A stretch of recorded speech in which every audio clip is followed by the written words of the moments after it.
KTN News.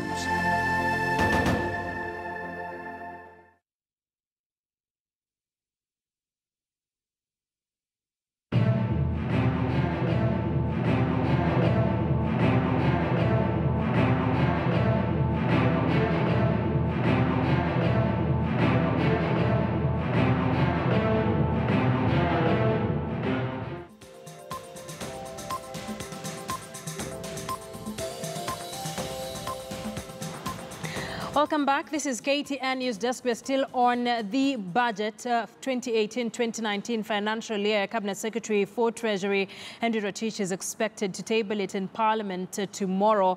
3.07 trillion are the budget estimates, of course, for the year 2018 to 2019, up from 2.7 trillion. Once again, my guest in studio, Samuel Nguge Nganga, is from Saiton Investments. He's an analyst there, and Churchill Ogutu, researcher from Genghis Capital. He's just taken us through some of the bits of what the allocations and the Big Four agenda, but the question once again is on, even with this kind of monies allocated and the kind of scandals that are also as well being witnessed in the country. We know universal health is in one of the Big Four agendas. We have seen mega scandals in the Ministry of Health when it comes to matters to do with food security. The Agriculture Ministry even currently is dealing with scandals. The maize scandal, there's the fertilizer scandal. I mean, with this humongous budget that we have now, what are some of the things that we need to put in place to ensure that it does not go to waste, especially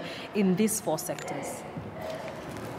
Let me just put it into context so that we see exactly how much money we are looking at. When you say close to 30% of the budget is lost through debt, then I take you back where we say that the national government has been allocated around 1.6 trillion shillings. Out of the 1.6 trillion shillings, only 654 billion is directed to development expenditure. That means we still, in fact, more than we allocate to development expenditure. In terms of the budget, we expect, and I know we've seen the budget policy statements, we have had increase in allocations to agencies that fight graft. I know EACC has been allocated more money. The Office of the DPP has been, again, allocated more money to facilitate them fight graft. So we need to look at a complete overhaul, particularly of the government procurement system, because this is where we see so much of money being lost to corruption. So when you look at some of the things that we need to do, for instance, we have automation in terms of the procurement processes. We talk about if-miss. We need to do an assessment. Is it working? Is it not working? What are the gaps and what are the areas that we need to fix? When you look at the current scandal for NYS, for instance, and the probes that have been ongoing, the entire process of corruption would involve basically the people, the national government, and the beneficiaries of corruption. But there are middlemen here. We've not seen so much effort directed to why did we have such kind of huge withdrawals from the bank. We've not seen such kind of directed effort to cure the entire process. So we need to relook at the entire procurement process, look at the automation system. Is it working? Is it not working? What more controls do we need to put in place?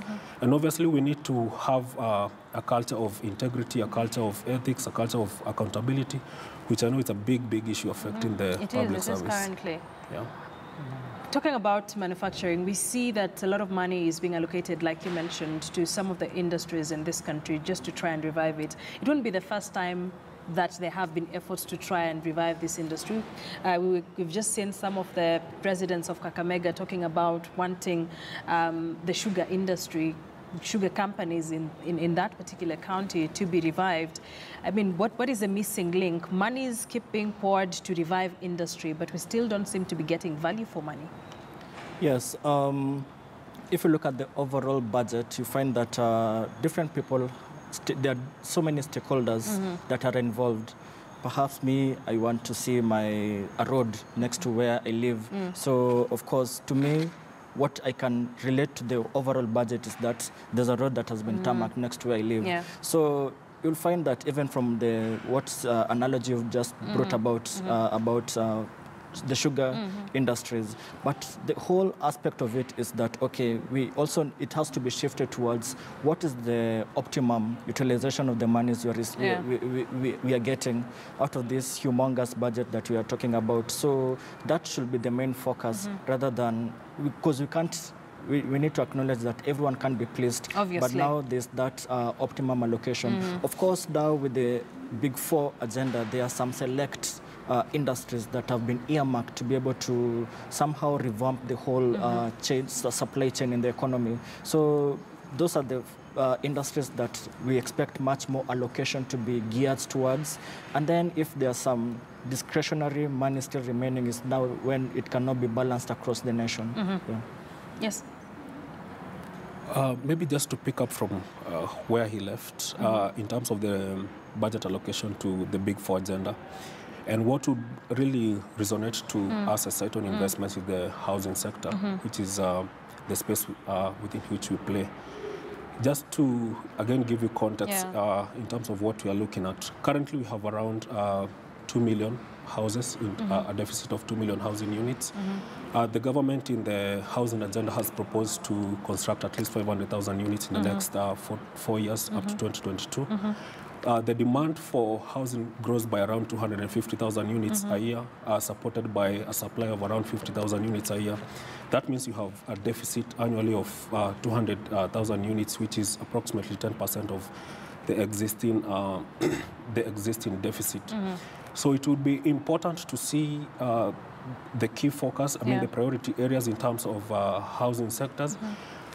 If you look at the numbers that I've just given you, even if the government was to achieve 100%, and produce the 500,000 units, we'll still have a budget deficit. And for us, this is where we see a big opportunity for public-private partnership. What is it that the government is doing to encourage developers to, put up the houses just to bridge the gap? We have a proposal which was put maybe 6 months ago for corporate tax incentive for developers who put up 400 units a year. Again, I know that has been revised downwards to around 100 units per year, but we're waiting to see the framework of implementation. Again, in terms of the public-private partnerships, it would be important to see what the government is proposing tomorrow. We know there's a proposal to set up a national social housing fund from which we can get cheaper and affordable housing. There is also a proposal to set up a financing company, like a mortgage company, which is a wholesale institution, supporting the Big Four agenda, but run by the private sector, so that we can have long-term financing, which is one of the things that is very pertinent to the real estate industry. I'm glad you mentioned the public and private partnerships, and you said the government needs to devise ways that it can give incentives for private companies to support it especially in these 4 main pillars. For housing, like you say, what do you think are some of the main things they should be doing to ensure that they are welcoming the private sector to help them towards achieving what they've put down on the blueprint? We can look at it in 2 ways. Number one, the government can provide as basic things as infrastructure, which would really open up some of the satellite towns that we have. This would mean doing roads, water, sewerage system. Once we have once the government provides such services, then it really opens up such areas, and the private developers, or rather the private sector, is interested in putting up houses in such regions. Again, I mentioned about the National Housing Social Fund, where developers will have an opportunity to access credit at a lower rate and for long term. I think if the government is able to fix those 2 things, then roll out the implementation for the corporate tax incentive, I think that would be a big plus for the housing industry. Chachel, what do you think would be the role of the counties in ensuring that we're on the right track as far as these 4 agendas are concerned? As I mentioned earlier, 2 sectors here in the Big Four have been devolved. Agriculture and health. Agriculture and health. So we like to see a bit of collaborative efforts between all the counties to be able to realize these targets. Realize that if once some sectors, some counties rather, they are quite bread-rich counties, and some other places are not bread-rich counties. So that bit of collaborative, such that whereby there's a surplus, they can now be able to put into the deficit areas. And also, in addition, collaboration not only between the counties themselves and also with the national government, whereby the national government, acting as a big brother, if I may put it that way, can also find avenues of incentivizing even the counties, also developing the infrastructure to be able now to realize the big 4 agenda items within the counties, which will also now translate in the overall success of the big 4 agenda. But we've also in the past seen a lot of problems between the national government and the county government, especially when it comes to the disbursing of funds. Going forward, I mean, do you think some of these policies or procurement laws need to be reviewed because the counties have constantly complained about the budget absorption, especially when it comes to them now getting these funds? Yeah, yes, absolutely.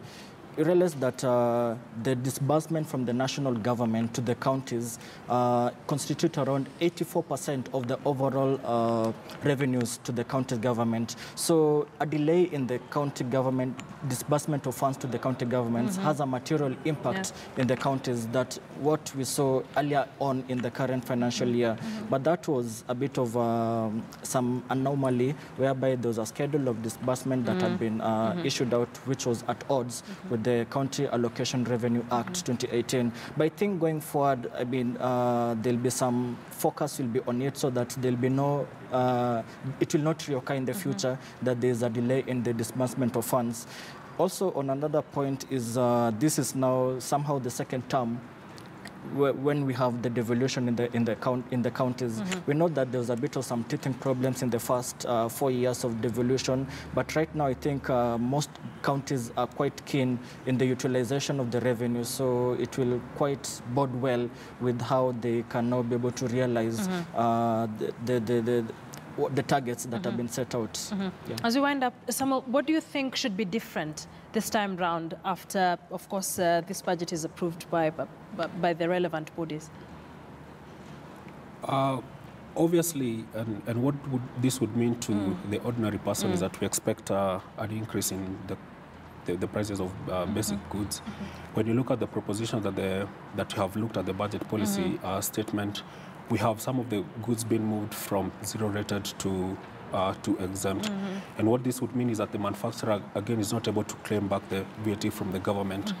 And obviously, and you know, as a normal practice, you see, most of these people will push the prices downwards. So we expect a little bit of increase in prices in terms of the basic commodities. Then we've also seen propositions by the government to increase the taxation. When you look at the revenue collection by the government, the income tax accounts for around 50% of it. So the government has proposed to increase the taxable, the tax rate from 30 to 35% for individuals who earn more than 750,000 a year. That's around 9 million a year. Yes. Then for companies with revenues of around 500 million shillings a year. So we expect that move in terms of the taxes, that is more contribution to the tax budget. But again, it's also important to be positive about the budget. When you look at the Big Four agenda and in a broader scale, the government is mainly doing two things. Number one, allocating funds to the various sectors of the Big Four. And secondly is really just the soft issues. What are the processes that we need to do? Do we need to look at things of value addition, such kind of things? So it's important we become positive about it. The national health, the universal health is a good thing. Food security is a good thing. Housing, of course, is a good thing. And finally, manufacturing. Okay. When all these things really work as intended, then we expect more jobs, good life, in terms of health. Churchill, quickly, in less than a minute, what do you think should be different for the common mwananchi after the budget has been read? Well, we realize that the budget is a continuous process. It's not something that is coming tomorrow. It's something that started as early as last year in September. So it's something which is continuous. Once the budget has been approved and then we start the budget, of course, there could be some adjustments that are made. But you realize that most of the adjustments that are made actually impact on the development spending, whereby we find that if there's a project that is being done and you find that discretionary expenditure now which affects recurrent and development expenditure, those are the ones which are actually being adjusted either downwards or upwards. So we find that it has an impact on the overall completion time of those projects if their development expenditure has been adjusted downwards. So I think that I would like to see it to be minimal. If there are adjustments, if there are any, they should be minimal in the next financial year, so that we can now be able to see these projects coming to fruition. And then remember that once they come to fruition, we can now be able to get revenues to even pay back the debts that we have. All right. Thank you very much, gentlemen, for joining us here on the pre-budget chat. Ahead of that, budget being tabled by the Treasury Cabinet Secretary tomorrow. Samuel Ngugi Nganga is an analyst at Citon Investments, and Churchill Ogutu is a researcher at Genghis Capital. Once again, gentlemen, thank you for joining us here on KTN News Desk. I want us to take a quick break here on the show. We still have a lot more lined up for you. Remember, even at 2:30, Robinson Okenya will be coming in with sports news, so don't go too far.